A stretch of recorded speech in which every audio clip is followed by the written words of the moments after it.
আসসালামু আলাইকুম রহমতুল্লাহ। সুপ্রিয় বন্ধুরা, আমরা আজকে হাটবোয়ালিয়া থেকে গাংনী যাওয়ার মাঝখানে করিম মোড় নামক স্থানে পৌঁছালে করিম মোড় থেকে কিছুক্ষণ পরে আমরা একটি ওয়াক্তিয়া মসজিদ দেখতে পাই। যে মসজিদটি প্রবাসী ভাইদের উদ্যোগেই দেওয়া। তো আপনাদের দেখাবো যে আসলে মসজিদটি চারিদিকে কেমন বা পরিবেশ কেমন, সাথেই থাকুন। আর দর্শক, যেহেতু এটা লেখায় আছে প্রবাসী মসজিদ ওয়াক্তিয়া, এখানে শুধুমাত্র 5 ওয়াক্ত নামাজই হয়, এখানে জুম্মার নামাজ হয় না, যেহেতু ওয়াক্তিয়া মসজিদ। আর এটা হচ্ছে এই যেখানে মসজিদটা অবস্থান তার নাম হচ্ছে বেলতলা, এই মোড়টার নাম হচ্ছে বেলতলা মোড়।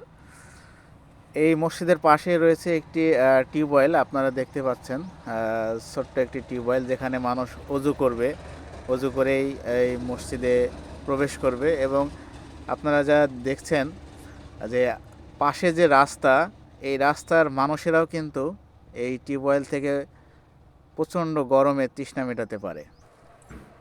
এই মসজিদটি রায়পুর বাজার থেকে হাটবোয়ালিয়া রোডের করিম মোড় নামক স্থানেই এই মসজিদটা অবস্থিত।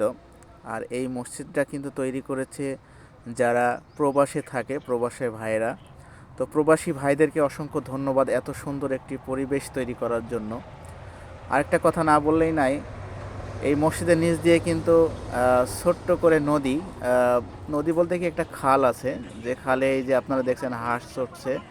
আর এই মসজিদ কিন্তু সব সময় ঠান্ডা থাকবে এই পানি থাকার কারণে, সেহেতু প্রচণ্ড গরমে মানুষজন নামাজ পড়ে কিন্তু একটি শান্তি অনুভব করবে।